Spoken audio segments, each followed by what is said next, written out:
Hola, mi nombre es José Osvaldo Cruz Domínguez.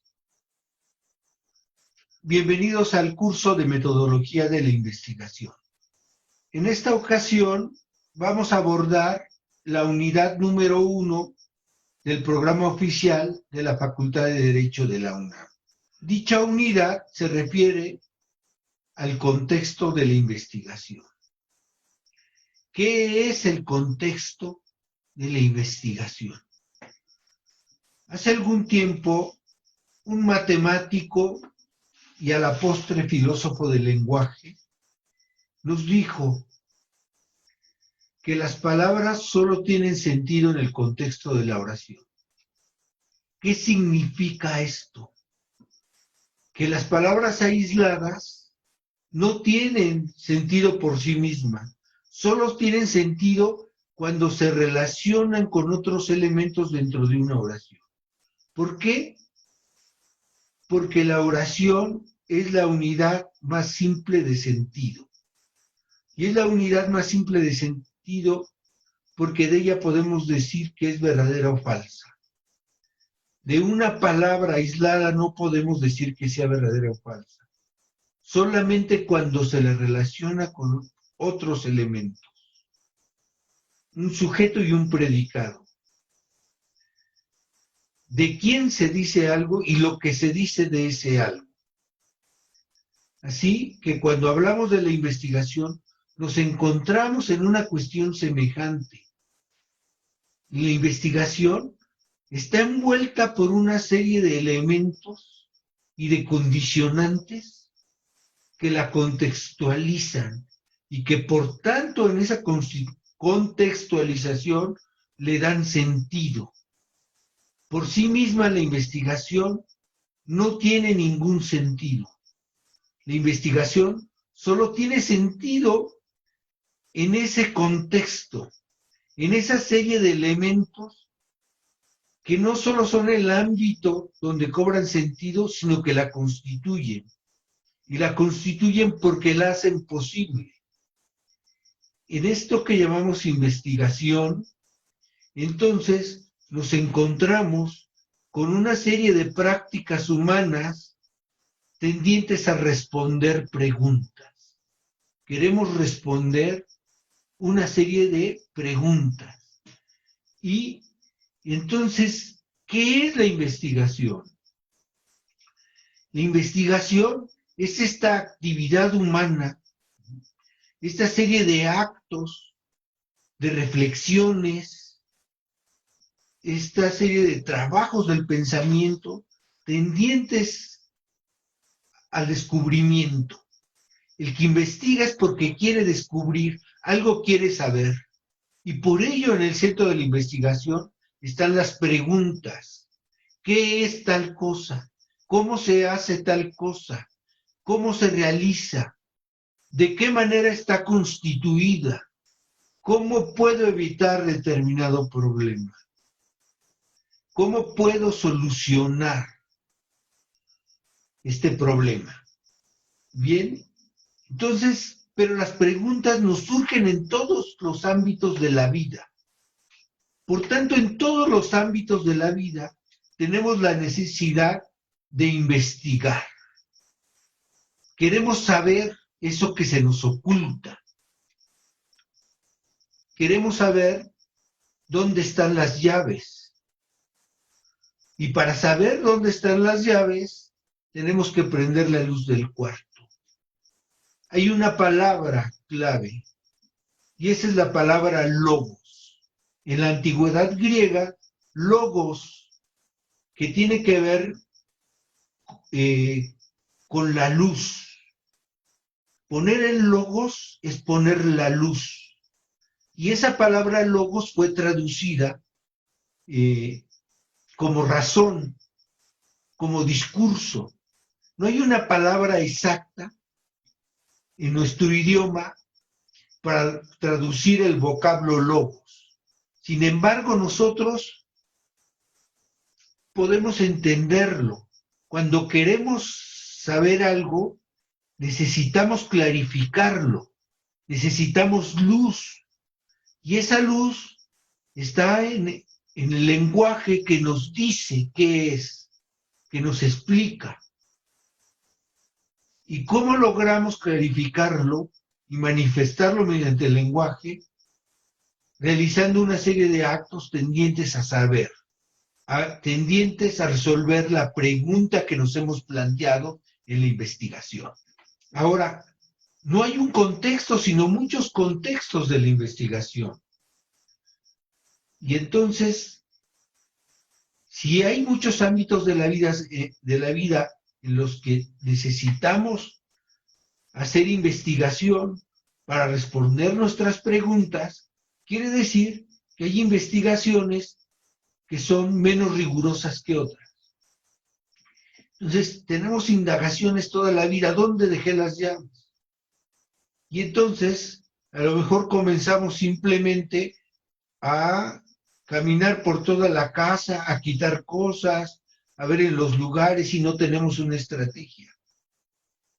A lo mejor si tratamos de recordar en dónde anduvimos para saber dónde pudimos haber dejado las llaves, entonces ya introdujimos una estrategia y ya nuestra investigación dejó de ser casuística y se volvió más rigurosa. Claro que en cursos como este, nosotros no pensamos simplemente en ese tipo de investigación. Entonces, pensamos en un tipo de investigación más estructurada que tiene que ver con las disciplinas, algunas de las cuales llamamos ciencia. Hay toda una discusión dentro de la filosofía de la ciencia sobre qué pertenece y qué no pertenece al ámbito de la ciencia. Si hay disciplinas que no han alcanzado la madurez suficiente para poder ser llamadas ciencia. Por otra parte, hay quien sobre esto más bien se pregunta si no es también una cuestión ideológica, pero dejémoslo aquí por ahora porque volveremos sobre esa cuestión de la ciencia.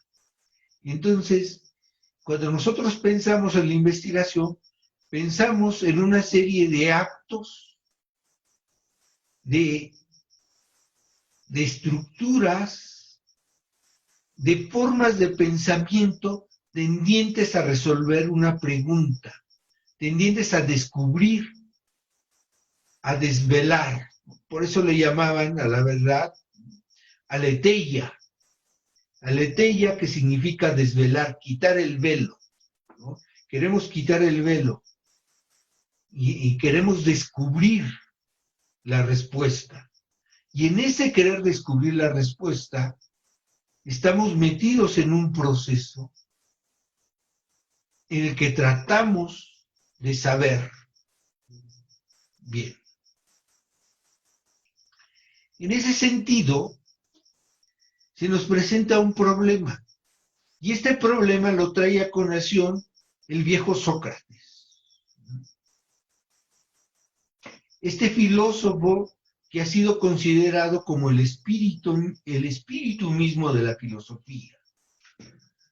Y con ello traemos a colación esto que podemos ubicar como la confesión de ignorancia.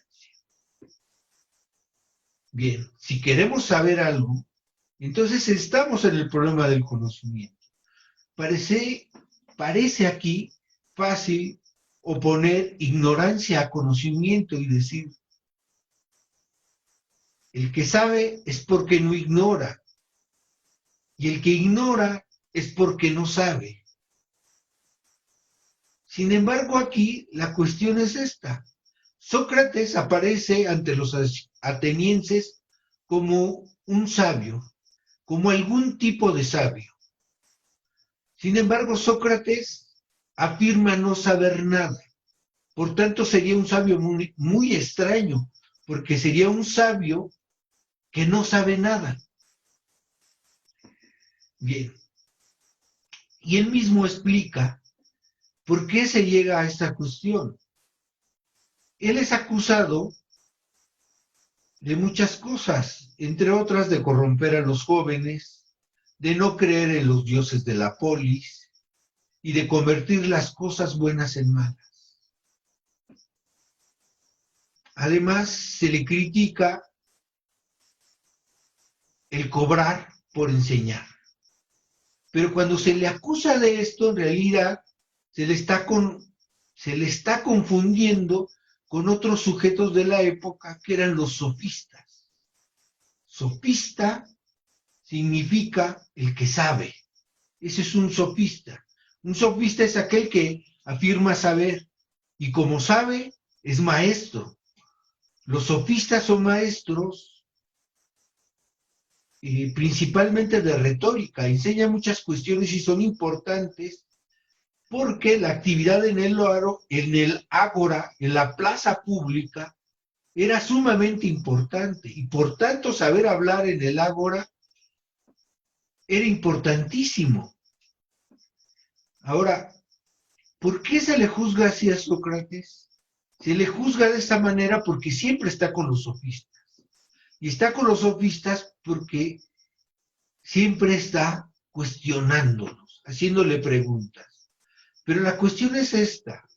Verán, y cuando Sócrates nos narra que es considerado el hombre más sabio, es porque Querefonte, o Querefón, según su traducción, acudió ante el oráculo de Delfos a preguntarle quién era el hombre más sabio. ¿Qué es un oráculo? Es un templo. Adentro de este templo hay unas pitias, que son, o eran más bien, unas mujeres que consumían ciertas sustancias o hierbas que las hacían entrar en un estado de trance. Y en este estado de trance se suponía que los dioses les comunicaban sus mensajes. Claro que decían cosas que no parecían admisibles. Y lo que hacían los atenienses es que interpretaban lo que decían las pitias. Bien, Querefonte le preguntó, como quien hace una broma,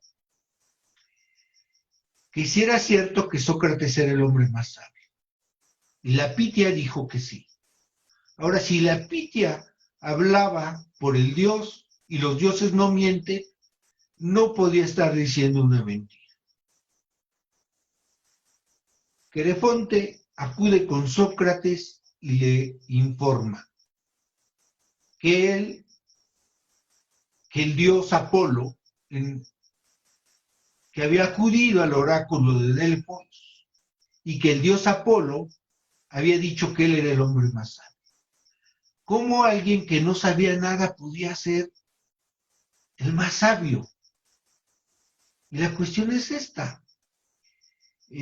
La única forma de comprobarlo, por supuesto, era un enigma. La única forma de comprobarlo era acudiendo ante alguien muy sabio y probarse ante él para ver qué tan sabio era. Así es que buscó a uno de los más sabios, tal vez el más sabio, que era un político, pero como él no sabía nada, no podía llegar a discutir con ese sabio afirmando cosas, porque el que no sabe tiene que preguntar. Si no sabes nada, la única forma de interactuar con alguien que es sabio es preguntando. Así es que Sócrates comienza a preguntarle a este sabio. Y resulta que este sabio se contradecía una y otra vez. Resultaba entonces que en realidad no sabía nada, pero él se creía sabio y todos los que lo seguían creían que era sabio. Por tanto, Sócrates sale de ahí reflexionando. Bueno, esta persona cree que sabe, pero no sabe. Entonces no sabe que no sabe, por tanto, es ignorante, ¿no? Y más que ignorante, es menos sabio que yo. Porque yo que no sé nada, sé algo. Sé que no sé nada. Entonces tengo conciencia de mi ignorancia. Hay una confesión de ignorancia. ¿Sí? Le puse aquí confesión de ignorancia, pero también podríamos llamarle conciencia de ignorancia. Un darse cuenta que no se sabe. Y no es que Sócrates no se haya ocupado de ninguno de los temas importantes de la Atenas de su tiempo. Lo que pasa es que había una exigencia muy grande, porque todo lo que se afirmara tenía que ser demostrado, y demostrado con rigor. Y lo que le pasaba a Sócrates es que no lograba llegar a una conclusión definitiva. Y lo mismo le sucedía, iba preguntándole a las personas y descubriendo que no sabía. Entonces, Sócrates nos deja dos cuestiones. Uno, la apertura hacia el conocimiento. ¿Por qué? Porque alguien que llega creyendo que sabe, afirmando que sabe, está cerrado al conocimiento. Porque el que sabe no va a aprender. ¿Qué va a hacer? El que sabe va a enseñar, como lo hacían los sofistas. Pero el que sabe está clausurado. Y está clausurado porque no va a aprender. Por tanto, la actitud que te hace ir en el camino del conocimiento es una actitud en la que tú aceptas que no sabes. Es una apertura. Bien, eso es esta apertura hacia el conocimiento. Y la otra es la pregunta. Toda indagación comienza con una pregunta y también significa que hay un contexto del conocimiento. Y ese contexto del conocimiento significa un ámbito del conocer. En ese ámbito del conocer, lo que se presenta primordialmente es la ignorancia. Porque el que quiere conocer, ¿no?, ha de reconocer que no sabe. Y entonces puede tomar ese camino, tratando de saber eso que ignora. Por eso, Karl Popper, en un libro que se llama La lógica de la investigación social, es la lógica de la investigación social, perdón, la lógica de las ciencias sociales.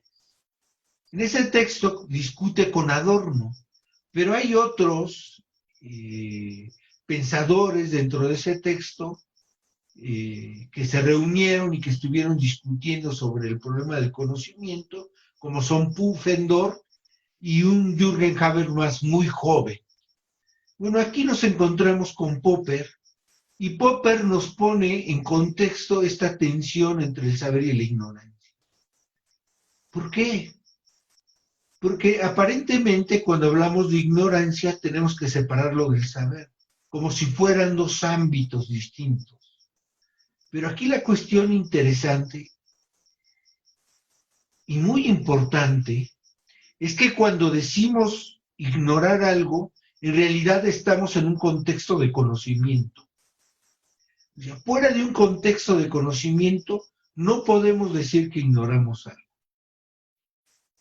Por supuesto, cuando estamos dentro de las ciencias, lo que hay es una pregunta, pero esa pregunta está construida en el contexto de un saber.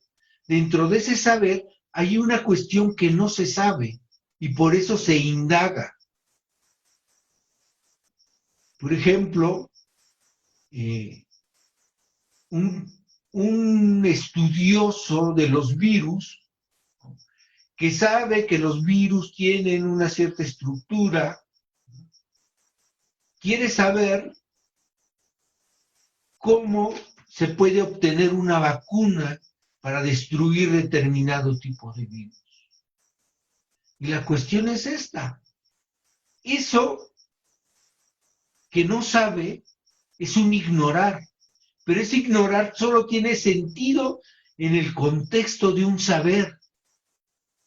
Entonces hay una serie de elementos técnicos y de elementos conceptuales que están en su razonamiento y se va a valer de determinados instrumentos que tienen que ver con su especialidad para tratar de responder a su pregunta que tiene que ver con el problema. El problema está ubicado dentro del contexto del saber. El que no está en un contexto de saber no tiene en realidad un problema. El problema se presenta porque entiendes en dónde estás. Por eso muchos profesores, cuando el alumno expresa preguntas, se regocija porque está pensando, el alumno hace estas preguntas porque está ya en un entendimiento de lo que se está explicando. Porque el que no pudiera entender absolutamente nada dentro de una disciplina, estuviera completamente fuera, no puede ni siquiera plantear preguntas. Y entonces, lo que viene es el silencio. Entonces aquí, en esta tensión entre el saber y la ignorancia, ¿no?, lo que nos encontramos es esta relación. Se ignora porque se sabe, y se sabe porque se ignora. Bien. Ahora, esto nos lleva entonces a la actividad de la indagación. Si ignoras algo y estás en un contexto de conocimiento, ¿no?, hay una serie de elementos que son necesarios para que esa pregunta esté ahí. Entonces viene el sujeto a plantearse cómo es posible resolver la pregunta. Y esa pregunta siempre se plantea en el ámbito del pensamiento, aun cuando nos encontremos en un problema completamente empírico. Porque eso que es empírico, que es externo a nosotros y que se presenta como algo práctico, pasa a la reflexión del pensamiento, donde el pensamiento se mueve tratando de responder. Claro que eso se externa como una serie de actos. Si quiere indagar sobre bacterias o sobre virus, utilizará un microscopio. Y con eso que obtenga de sus observaciones, con sus anotaciones, va a pensar. Y va a pensar en términos de una serie de conceptos, de los conceptos que conformen su saber científico. Y entonces viene en ese pensamiento la búsqueda de una posible solución que puede corroborarse con pruebas. ¿Qué características tiene la investigación? ¿Qué se exige en general dentro de la investigación? Primero, se exige que sea racional. Bueno, este problema es tremendo. Se dice muy fácil que algo es racional. ¿Qué significa eso? Podríamos pensar, se trata de dar razones. Es decir, que lo que tú digas está fundamentado, que hay una estructura del pensamiento que da unidad a lo que piensas. ¿Pero en qué consiste esto? ¿Y quién piensa? Es que esa racionalidad tiene que ver con esta estructuración de la relación entre los fines y los medios. Esa es una forma, y eso le llamaron los de la escuela de Frankfurt racionalidad instrumental. Y bueno, aunque después la teoría crítica, más bien la propia escuela de Frankfurt que desarrolla la teoría crítica, pretende dar un giro sobre el problema de la racionalidad, puesto que considera que a fin de cuentas termina siendo pernicioso ese tipo de racionalidad instrumental. Pero eso dejémoslo por ahora fuera de nuestro diálogo. Entonces, cuando decimos racional, en muchos aspectos y en muchos ámbitos se dice planteamiento de la relación entre medios y fines. Entonces, yo quiero saber, estoy en la indagación y quiero saber algo. Entonces, tengo que plantear los medios para alcanzar ese conocimiento que quiero alcanzar. Una estrategia, una estructuración, una ordenación, una forma que te permita alcanzar ese conocimiento. Y de ahí que entonces la investigación se plantee como una cuestión racional. Y esto de la racionalidad te lleva al planteamiento de la intención de objetividad. Bueno, precisamente Sócrates en su tiempo a quien se está enfrentando es a los sofistas. Y cuando los enfrenta como relativistas. Frente al relativismo se plantea un objetivismo. Es decir, ¿qué es lo relativo? Lo que depende. Depende de la época, depende del sujeto, depende del contexto. Bien, supone la ciencia, ya ubicada en su contexto, supone que se puede dar una respuesta más allá de los sujetos, más allá de lo que crea cada sujeto. Y eso implica dar una serie de razones sobre la respuesta que se quiera dar. Entonces se plantea una respuesta objetiva. Entonces la investigación está encaminada a encontrar una respuesta objetiva, más allá de los sujetos. Que sea una respuesta que dé un resultado por sí y no un resultado relativo a cada sujeto. Cuando hablamos de la ley de la gravedad, entonces pensamos en un principio objetivo. Decimos, es que la gravedad no depende de las subjetividades, depende de una realidad. Bueno, aunque todo esto que he dicho puede ser muy discutible, ahora estamos tratando de caminar sobre un suelo más o menos firme que nos permita entrar en un entendimiento de lo que estamos analizando.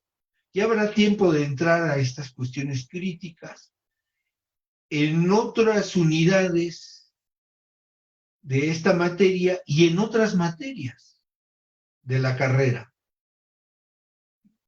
Bien, entonces seguimos con las características de la investigación. Una, que sea racional. Dos, que sea objetiva. Y debe ser también metódica, ¿no?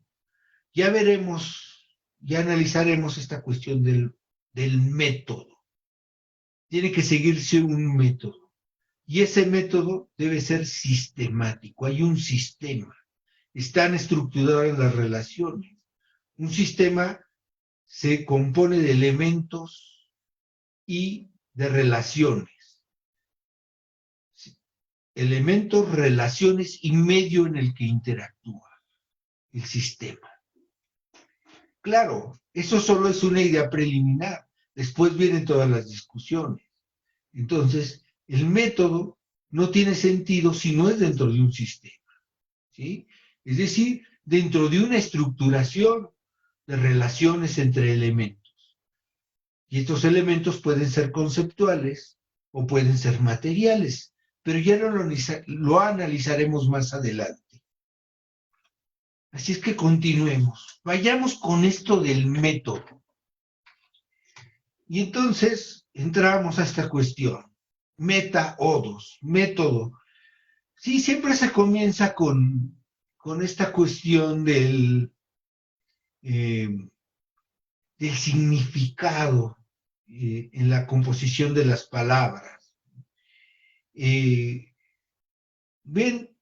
no porque cada uno de los elementos de la palabra método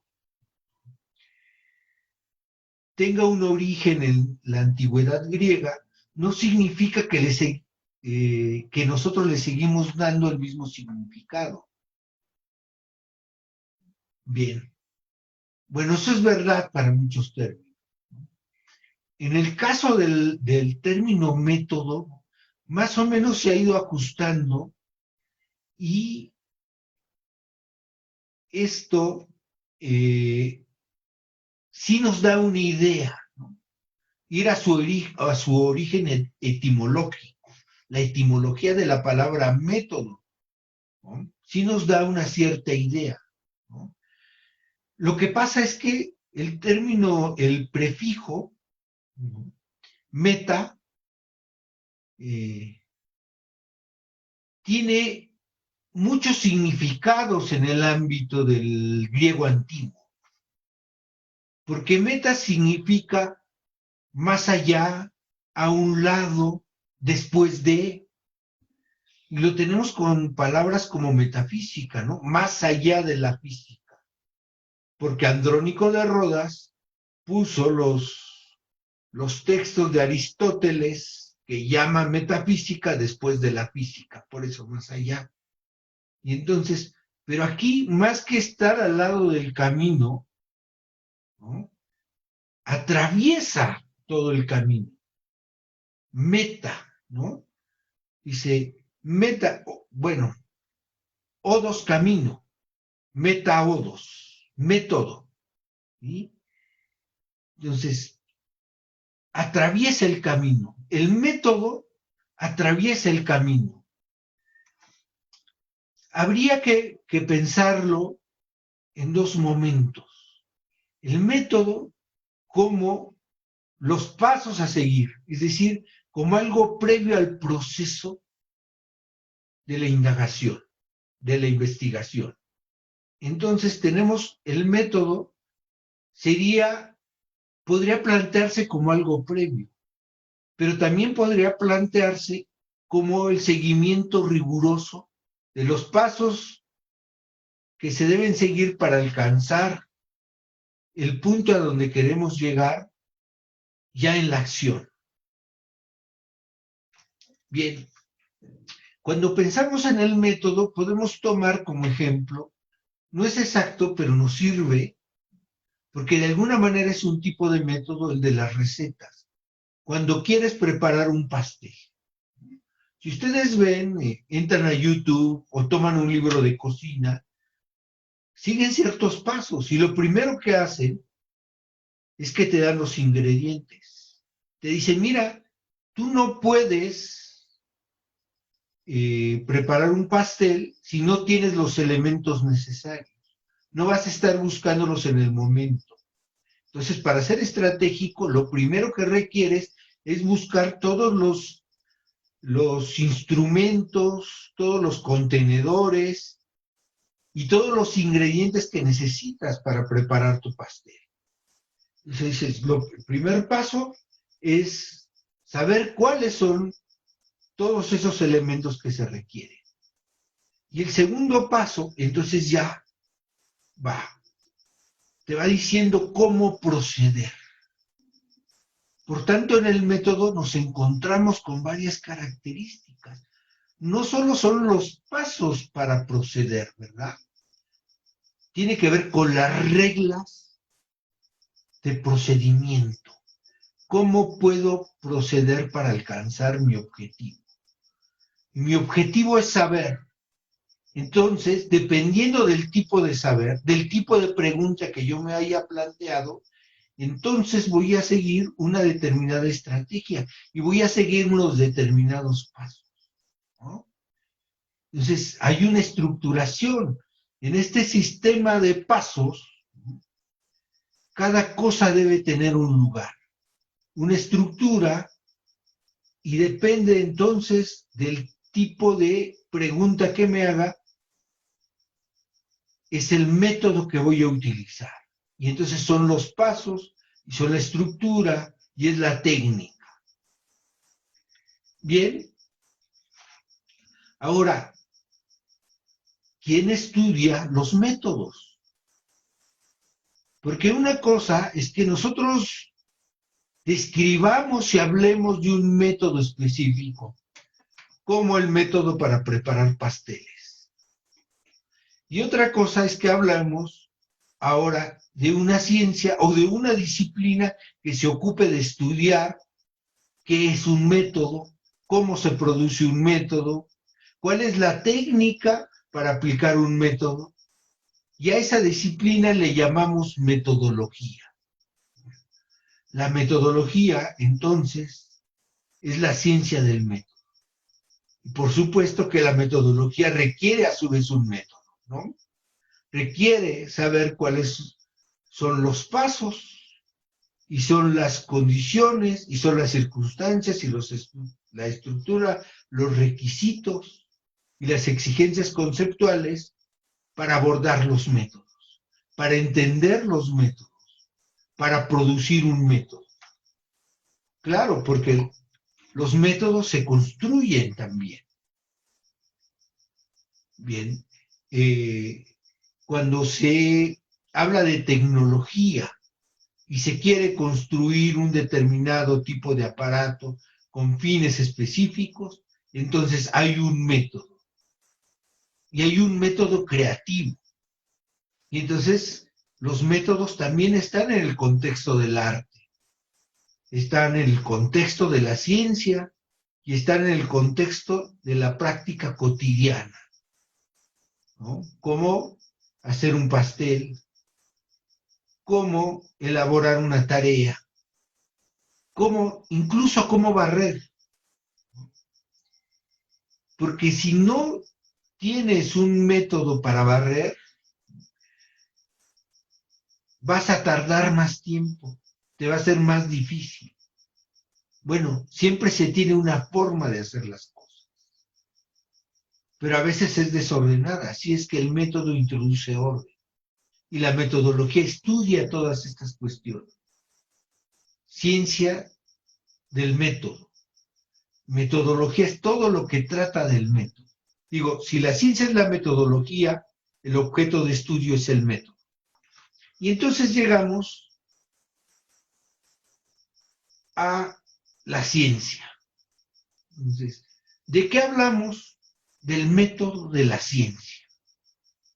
Podemos hablar del método de la ciencia en general. Aquí lo que pretendemos en este curso es hablar del método de la ciencia jurídica o del método de lo que llaman en otros lugares la jurisprudencia, que bien podría quedar fuera del rubro de ciencia. Bien, pero lo primero que habría que distinguir, ¿no?, es entre el término episteme y el término ciencia. Regularmente cuando se habla de episteme se traduce como ciencia. Sin embargo, la ciencia parece ser que para algunos es un fenómeno más bien moderno, pertenece a la modernidad. Y es una forma específica de conocer. Y que la episteme pertenece a una forma de conocer de la antigüedad. Bien, ahora no vamos a ahondar en esta discusión. Sin embargo, sí podemos decir que episteme tiene que ver con conocimiento. De la misma manera que ciencia tiene que ver con conocimiento. son una forma de conocimiento estructurada, que pretende ser estructurada, rigurosa y objetiva. Si esto es posible, quién sabe. Por lo pronto es una pretensión. Ahora se habla de pretensiones, se habla de pretensión de objetividad, se habla de pretensión de verdad, se habla de pretensión de rigurosidad. Bien. Por una parte la episteme y por otra parte la doxa. Entonces, si la episteme es un conocimiento riguroso, estructurado, con pretensión de objetividad, se le puede oponer a otro tipo de creencia. Digo creencia por Platón, pero ahora lo explicaré. Primero diré esto, ¿no? Hay un tipo de creencia que está estructurada y que tiene razones para hacer esa creencia. Y hay otro tipo de creencia que no tiene razones, que es mera ocurrencia. Y a eso se le llama doxa. Y no le digo conocimiento porque tendría un problema, porque el conocimiento supone ciertos requisitos. Entonces, más bien la doxa es un tipo de creencia. Bien, opinión, es decir, creencias tenemos todos. Algunas de estas creencias están fundadas en razones, en buenas razones. Y otras son simplemente cuestiones que están en nuestro pensamiento, que las adquirimos por el trato diario, que las adquirimos en la relación en nuestro hogar, con nuestra familia, con nuestros amigos, en nuestra práctica profesional, en la escuela, en la televisión. Hay una serie de creencias. Bien. Entonces, está esta contraposición, ¿no? Por ejemplo, si a nosotros nos preguntaran sobre cuestiones de anatomía humana, ¿no? Sobre cuestiones que tienen que ver con la medicina, con la práctica de la medicina, a lo mejor si nos preguntan y respondemos, en realidad lo que estamos haciendo es simplemente expresar una doxa, una opinión. Y bueno, carece de la ciencia para poder dar respuesta a ciertas cuestiones. Ahora, hay cuestiones muy complejas. A veces una pregunta requiere no solo de conocimiento de una disciplina, sino más de una disciplina.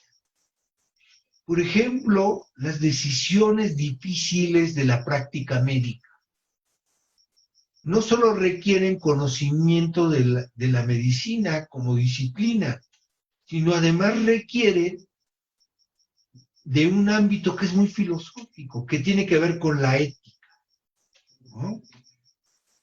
De la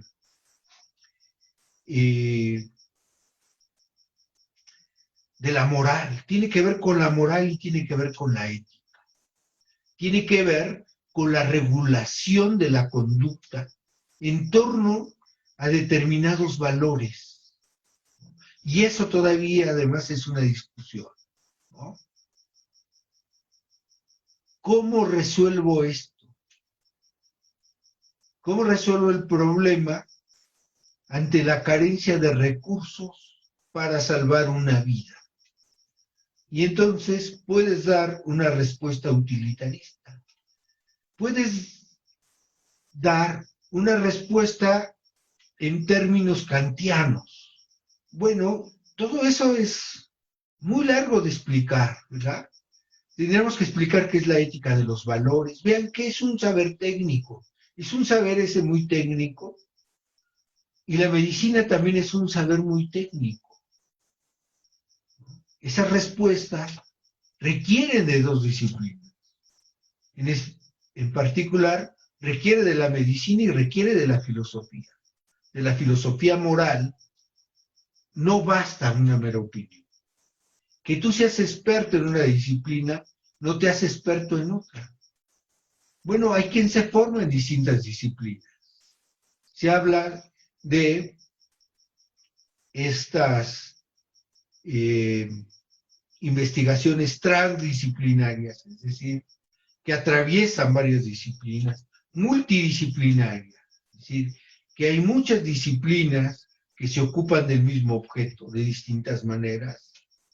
En fin, a veces se requiere una fusión disciplinaria, aunque con esto no todos estarían de acuerdo, tal vez. Entonces habría que plantear, y digo disciplinas, porque otra vez, a la disciplina hay que hacer una reflexión respecto de lo que llamamos ciencia. Dentro de la filosofía de la ciencia dice, no toda disciplina es ciencia.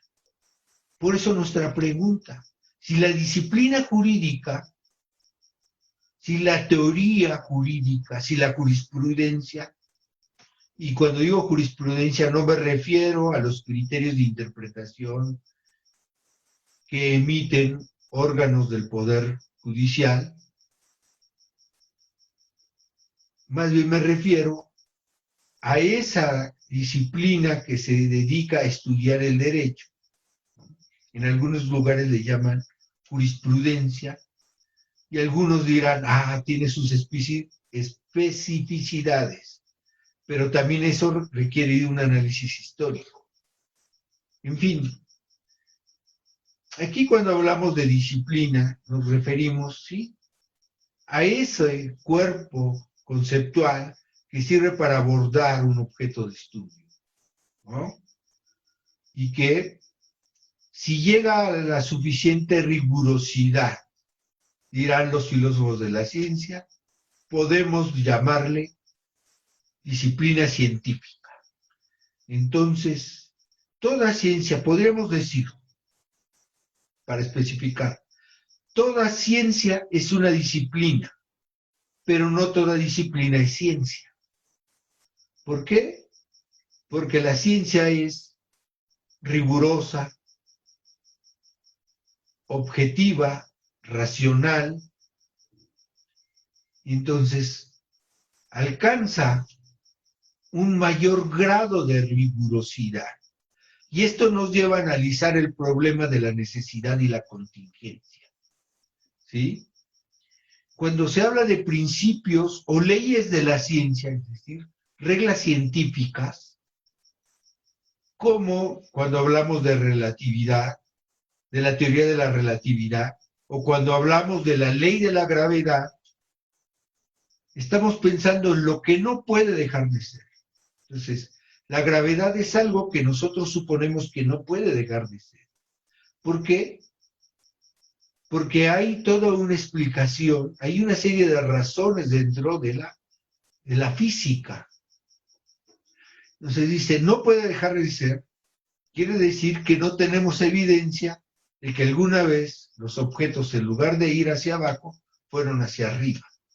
Y hay una explicación. Y esa explicación se concretiza en lo que llamamos ley de la gravedad. En cambio, lo que a veces es, y otras veces no es contingente. Si nosotros decimos de alguien que va todos los días a la iglesia, ¿no?, si va todos los días a la iglesia, nosotros decimos, mira, yo voy todos los días a la iglesia y veo a la persona X que todos los días va a la iglesia. Pues eso no lo hace necesario. ¿Por qué? Porque hay un día en que podría no ir a la iglesia. Lo necesario es lo que no puede dejar de suceder. Bueno, hay muchas circunstancias. Entonces, y la ciencia establece reglas de lo que no, en principio, de lo que no puede dejar de suceder. Aparentemente esto es así. Por tanto, donde no pudieras establecer reglas necesarias y solo pudieras establecer reglas de mayor o menor contingencia, entre más contingente sea, menos científico se aparece. Claro, hablo en términos muy generales, que es una discusión monstruosa, pero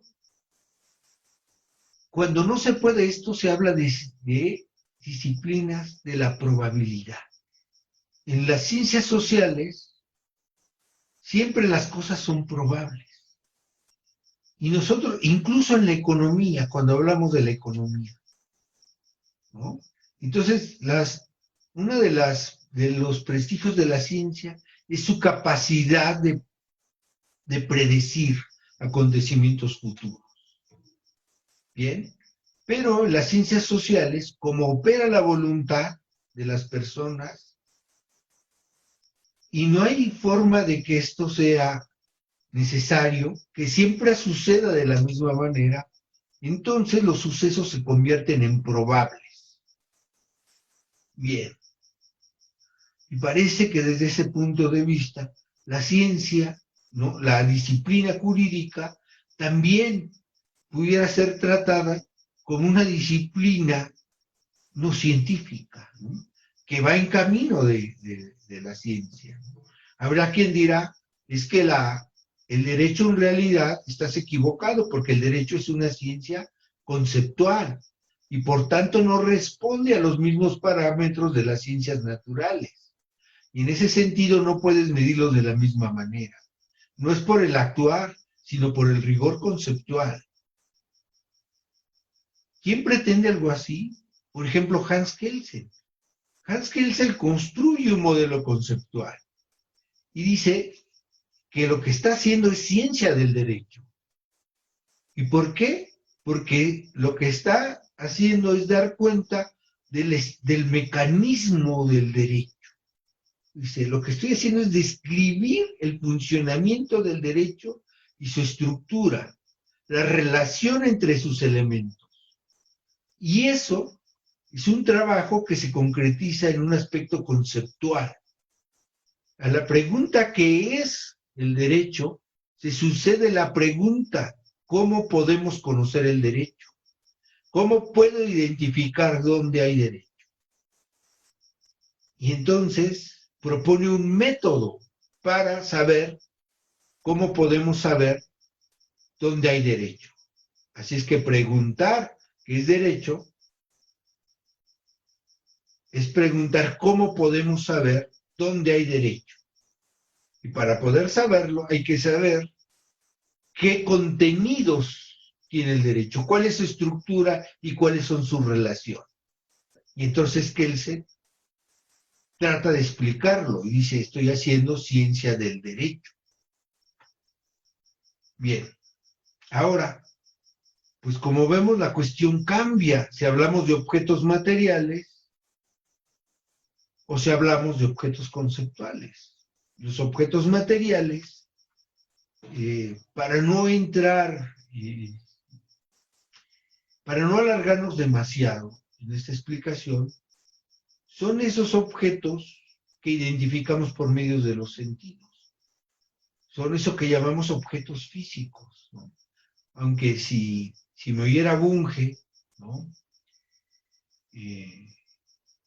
tal vez me diría, oye, no es exacto. Bueno, preliminarmente, digamos, eso, ¿no? Son esos objetos físicos, son objetos causales, producen efectos sobre las cosas y las otras cosas producen efectos sobre ellos. Bien, y los objetos conceptuales pues son ficciones, son construcciones que hacemos los seres humanos. Por supuesto que sí, me refiero a la forma de verlo de Mario Bunge, ¿no? También esto es preliminar porque también entra dentro de una discusión. Pero bueno, más o menos para que podamos entender de qué se trata. Entonces, estos objetos conceptuales les damos nosotros una existencia en nuestra imaginación. Es una ficción, pero son ficciones útiles, son contextuales porque tienen sentido dentro de un contexto. Por ejemplo, los números. ¿no? El derecho tiene su propio contexto. Y son convencionales porque nos ponemos de acuerdo para darle sentido. Decimos, esto es una norma jurídica del ámbito federal. Esta es una norma jurídica del ámbito local, ¿no?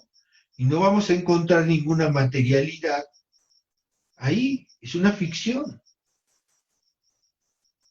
Estos elementos conceptuales, aunque alguien diría, oye, pero si a los objetos materiales los reconocemos por los sentidos, yo abro mi código y encuentro las normas. Bueno, no. Eso que está en el código solo es su representación de las normas. No son normas, esas son manchas que están ahí. Bueno, son más que manchas porque les damos un sentido, hay un código, interpretamos esos signos, ¿verdad? Es un signo todo lo que está por otra cosa. Y entonces tiene una estructura. Y de ahí nosotros deducimos esos objetos conceptuales. Si nosotros escribimos eso que pensamos que es el número 1, ese no es el número 1, es una representación del 1. Y lo mismo sucede con nuestros códigos. Así que el problema de la ciencia no es tan fácil. Hay toda una discusión. Pero aquí nos estamos introduciendo en el tema. Bien, entonces, dependiendo del tipo de ciencia, si es una ciencia de objetos materiales o si es una ciencia de objetos conceptuales, tendremos un método distinto. Y bueno, también tenemos que ver la diversificación dentro de las ciencias materiales y de las ciencias conceptuales. Tienen sus demarcaciones y tienen sus métodos. Hay una manera de proceder que es adecuada para cada uno de esos objetos de estudio. ¿Qué es lo que quiero saber? ¿En qué nivel de conocimiento me encuentro? Y para ello se requiere eso que nosotros llamamos técnica. ¿Sí? ¿Y qué es la técnica? Es esa serie de reglas que hacen más eficiente y estricto una forma de proceder dentro de un ámbito del quehacer humano. Dice, lo haces con técnica. Hacerlo con técnica es seguir las reglas del ámbito de la práctica humana en la que te encuentras. ¿Y? Veamos. La técnica implica forma y perfeccionamiento. Aquí me valgo de estas dos imágenes. Veamos. En la imagen, en la primera imagen, sale el dedo por arriba del diapasón. Y los otros dedos tienen una posición defectuosa. Así es que esa nota no va a sonar bien y cuando quiera cambiar de nota le va a ser más difícil. No podrá hacer notas más complicadas como en la posición de la derecha. Para poder hacer la posición de la derecha, tendría que tener ese dedo más o menos a la mitad del diapasón, hacia atrás de esta parte que llamamos diapasón. Vamos a ver. Aquí, miren, ya tengo mi láser. Miren, de este lado está mal la posición, aquí sale el dedo, ¿no? Y si quiere cambiar de acorde, le va a ser más difícil. Y si quiere hacer acordes como este, le será imposible con esa posición. Y va a ser difícil que suene bien. En cambio, con la técnica, hay una mejor forma y una mayor percepción, ¿no? Fíjense, por la forma en que pone los dedos, permite que las demás cuerdas suenen libremente. Y además, porque ese dedo no asoma, sino se encuentra por atrás más o menos a la mitad, permite mayor movilidad y hacer acordes más difíciles. O sea, posiciones en la guitarra más difíciles. Vean, a eso me refiero con la cuestión de la técnica, ¿sí?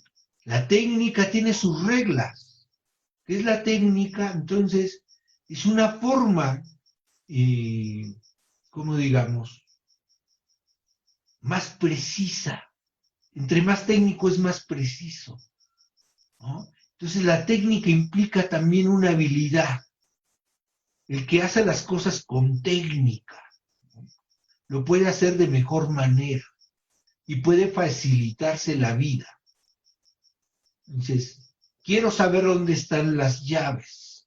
Si lo hago sin técnica, simplemente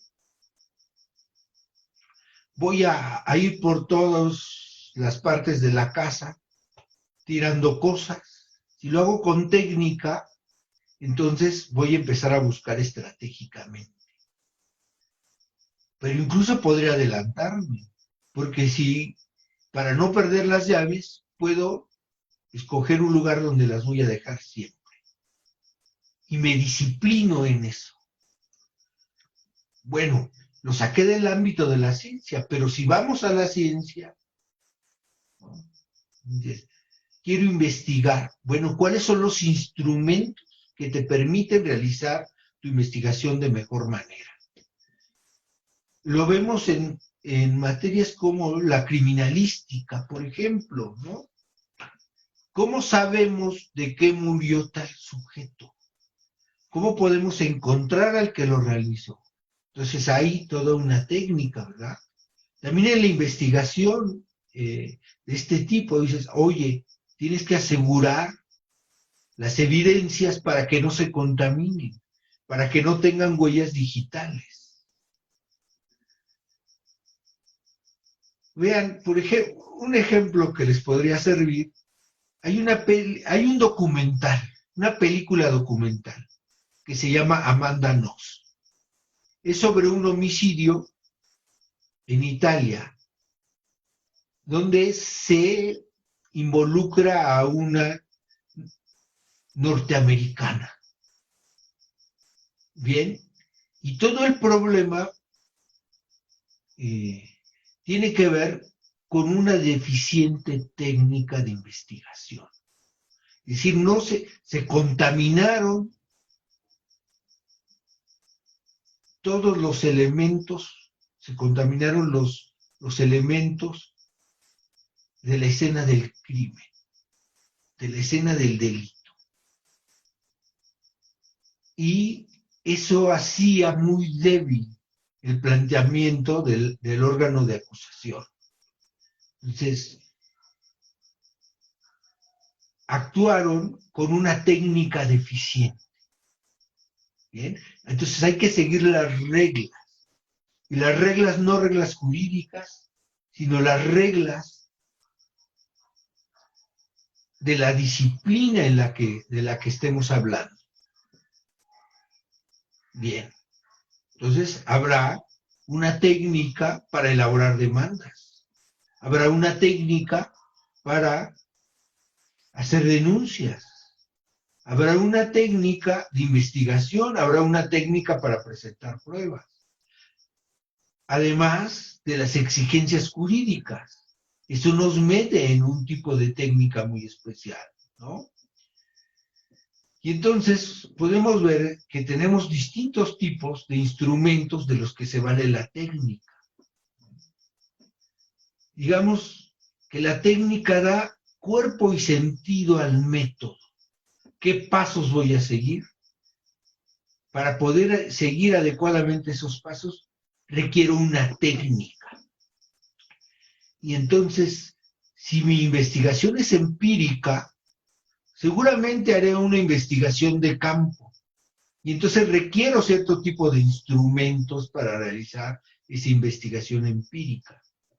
En cambio, una investigación del tipo conceptual requiere otros elementos, porque una investigación del tipo conceptual requiere cierto tipo de procesos deductivos, cierto tipo de estructuras reflexivas. Y eso nos lleva a dos tipos de resultados. Dice, mira, en mi investigación lo que yo he descubierto, si es una investigación empírica, tendré que demostrar. Y entonces tengo que suministrar pruebas de lo que estoy diciendo. En cambio, si mi investigación es puramente conceptual, tengo que hacer una comprobación. Como lo que hace, por ejemplo, Gödel, ¿no? Le dicen de muchas maneras porque es un poco difícil traducirlo del alemán. Yo digo Kurt Gödel y algunos otros dicen Gödel, ¿no? Francamente me es difícil pronunciarlo en alemán. Bueno, Gödel realiza una investigación y presenta su tesis doctoral y ya no recuerdo, son 15 o 20 cuartillas. 15 o 20 cuartillas. Ahí está toda su investigación. Y toda su investigación es una demostración que tiene que ver con la aplicación de números primos, ¿no?, a los signos de un sistema. Bueno, no me voy a poner a explicar eso porque es sumamente complejo. Yo llevé en un curso universitario, me llevé, bueno, fue todo un curso. Entender, demostrar el teorema de la incompletitud de Gödel, ¿no? Que básicamente dice, es todo deductivo, todo es deductivo. Entonces ahí lo que hay es una comprobación. No hay ninguna demostración en el sentido de presentar evidencias físicas, sino aquí es un proceso de deducción racional. Y ahí demuestra que los sistemas no pueden ser consistentes y a la vez completos. Un sistema consistente es un sistema que no tiene contradicciones. Y un sistema completo es un sistema que demuestra todo. Es completo. Todo lo demuestra. Y bien, lo que nos va ahora sí que a demostrar, más bien a comprobar, creo que los invertí, ¿no? Lo importante es que hay una diferencia semántica en estas dos cuestiones. Hay una diferencia de significado, ¿no? Mientras en una aportas pruebas, en la otra muestras el proceso lógico por el que llegaste a ese resultado. Es completamente deductivo. Lo deduces. Y eso no quiere decir que sea contingente. Las explicaciones lógicas son explicaciones que están montadas en verdades necesarias, no son contingentes, o sea, que no pueden dejar de ser. Entonces, esto es tremendo lo que nos demuestra Gödel, ¿no? Entonces, no puedes tener ciencias completas si quieres que sean consistentes, es decir, si vas a dejar fuera las contradicciones. Pero eso lo demuestra para las matemáticas. Y claro que esto pasó a considerarse en otros ámbitos, porque dicen, bueno, si en las matemáticas no puede haberlos, parece que no podrá haber sistemas consistentes y completos en ninguna área. En fin, no sé si sea tan fácil dar ese salto, ¿no? A veces tomamos un camino simple y aplicamos cosas que se dan en otros ámbitos por simple analogía. Bueno, y ahora hablemos de los tres niveles de la ciencia. Ya hablamos de la ciencia, de la técnica. Entonces, otra vez me refiero a Mario Bunge, es muy usado en estas cuestiones. el nivel de la ciencia es el nivel más abstracto, ¿no? Digamos, él es el nivel más teórico. Digamos que en la física hay una física teórica, y entonces esa física teórica trabaja con los conceptos, con la mecánica conceptual. Después, esos conceptos se aplican a un campo de fenómenos específicos. Entonces a eso le llaman ciencia aplicada. Es decir, por ejemplo, la física se la aplicas a la óptica, ¿no? Y puede ser más preciso. Y el último nivel es el nivel de la tecnología, ¿no? La ciencia aplicada y le llaman a esa tecnología, le llaman también técnica, pero tecnología son estos principios que se extraen de aplicar esa ciencia general a un ámbito específico. Y vas a tener ciertas reglas que te permiten construir, hacer invenciones, en fin, actuar sobre un determinado ámbito de la vida. Hablemos de la redacción. Aquí es muy en ciernes. Entonces, para hablar de la redacción tenemos que hablar de los resultados de la investigación. Entonces, ¿cómo llegamos a esto? Tenemos una pregunta. Tenemos algo que queremos saber.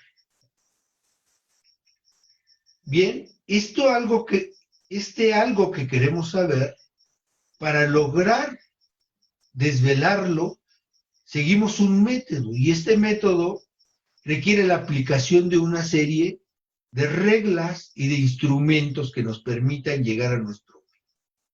Es decir, una técnica, ¿no? Entonces tenemos un método con una técnica, y esa técnica nos lleva a encontrar conclusiones. Ya sé qué quería saber, o sea, al menos qué camino puedo tomar. Hay un resultado de la investigación.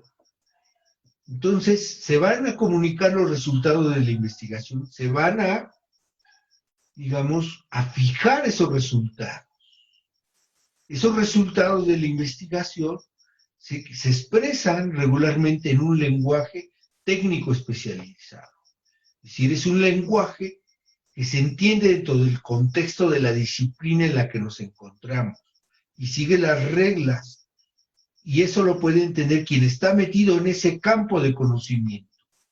¿Ven? Entonces, eso implica estar en el contexto, en esta tensión entre el saber y la ignorancia. Lo que nos está diciendo que hay un contexto de conocimiento, que había algo que desconocíamos y que ahora vamos a presentar un resultado con un lenguaje que es accesible a los que están ocupados de ese tipo de problemas. Bueno, hay comunicación de resultados que están en el ámbito de la divulgación, que no son para los que se ocupan de ese ámbito de conocimiento. Bueno, regularmente se presentan en un lenguaje técnico, pero pueden ser suavizados para el resto de la población como una forma de difundir este tipo de conocimientos.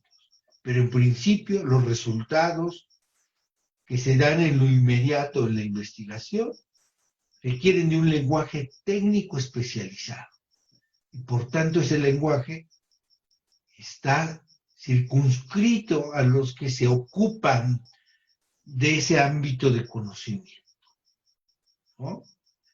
Y tiene eso un estilo. El estilo es impersonal, que quiere decir que uno no dice cuando hice, yo hice, sino la investigación requirió de tantos elementos, al indagarse tal cuestión, se descubrió que un estilo impersonal, ¿no? Ahora, para dar de buena manera, presentar los resultados de una investigación, tenemos que tomar en cuenta Entonces, dos cuestiones que son importantísimas en la ciencia y que se desarrollan de la mejor manera en dos ámbitos de conocimiento, que son la filosofía y las matemáticas. Uno es la capacidad de abstracción.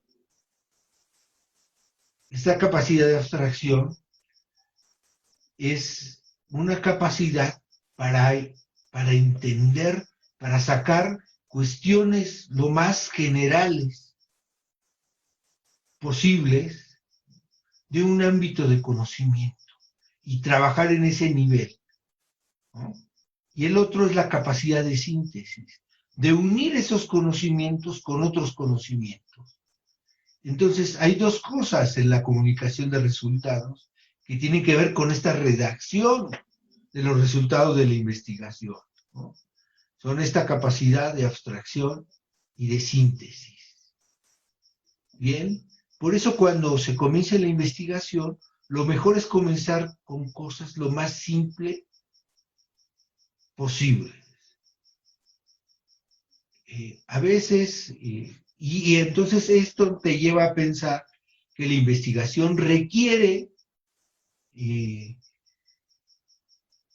también de un método para la elección de temas, sobre todo si eres estudiante de licenciatura, ¿no? Claro, si eres estudiante de algún posgrado requerirás algún grado mayor de rigurosidad. Los temas podrían ser más complejos, pero lo mejor es empezar con un tema muy simple, ¿no? Y entonces tendrías que indagar, ¿no?, en otros tipos de textos que ya no son meramente de metodología, ¿no? Es cómo hacer una tesis. Bueno, que es una de las formas en las que se presentan los resultados de investigación. Sobre todo, pero estos resultados de investigación tienen que ver con el ámbito de la formación académica, ¿no? Están circunscritos a ello. Bien. Tenemos otros, solo aquí puse algunos tipos de escritos académicos, ¿no? Por ejemplo, un artículo, ¿no?, en un área especializada, alguien quiere dar resultados de su investigación, ¿no? Por supuesto, tiene una estructura, ¿no? Ya saben, siempre nos dicen introducción, desarrollo y conclusiones. Claro, la cosa, ya cuando uno entra en ese ámbito, la cuestión es más compleja de lo que parece, ¿no? Y a veces tiene que ver con no haber proyectado de manera adecuada la investigación y de haber pensado que es simplemente una estructura ahí, ¿no? Entonces, ¿por qué? Cuando vas a redactar alguno de estos escritos, requieres tomar en cuenta la estructura lógica, que no caigas en contradicciones, que cumplas con los principios lógicos de no contradicción, de identidad y de tercer excluido. Bueno, eso ya lo verán más adelante, ¿verdad? ¿A qué se refieren estos principios? Pero si tienen curiosidad pueden indagarlo, ¿verdad? Claro, principio de no contradicción, algunos le llaman de contradicción, ¿no? Entonces este principio dice que algo no puede ser a la vez y en el mismo sentido y no ser a la vez y en el mismo sentido. Es decir, en términos, por ejemplo, en términos físicos, no puedes decir que alguien es feo y bello a la vez, ¿verdad? Ni al mismo tiempo ni en el mismo sentido. Puede ser que una persona en un tiempo sea bella y después se degrade y se vuelve fea. Ah, sí, pero estoy diciendo al mismo tiempo, no estoy comparando distintos tiempos y en el mismo sentido. Hay gente que dice, mira, es que es feo por fuera, pero bello por dentro, ¿no? Ahí no hay contradicción. Hay contradicción cuando dicen, mira, físicamente es feo y bello en este momento. Eso es una contradicción. Bueno, dejemos esos principios y veamos una bitácora. La bitácora, por ejemplo, la utilizan mucho en investigaciones de campo los antropólogos porque registran todo lo que les va aconteciendo en torno a su práctica de campo. Es como un diario, ¿no? Un diario de campo, la bitácora, ¿no? Entonces, en las prácticas comunitarias, ¿no? Para algunas disciplinas se utiliza, ¿no? Tenemos al ensayo, ¿no? Que tiene que ver con la contraposición de ideas, ¿no? Claro, no vamos aquí a explicar, ya se verá porque es parte del programa y se tendrá que ver con detenimiento, ¿no? Cada uno de estos tipos de escritos, ¿no? El informe, la monografía, la tesis y la tesina. Y bueno, esto sería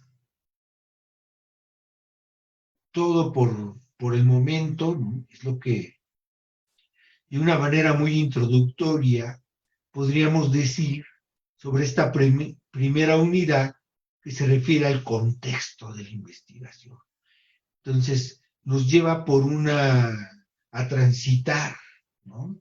De manera muy general, por una serie de aspectos que requieren mucho tiempo de estudio, pero que de esta manera estamos en un punto de vista introductorio. Bueno, les agradezco su atención, que estén muy bien, muchas gracias.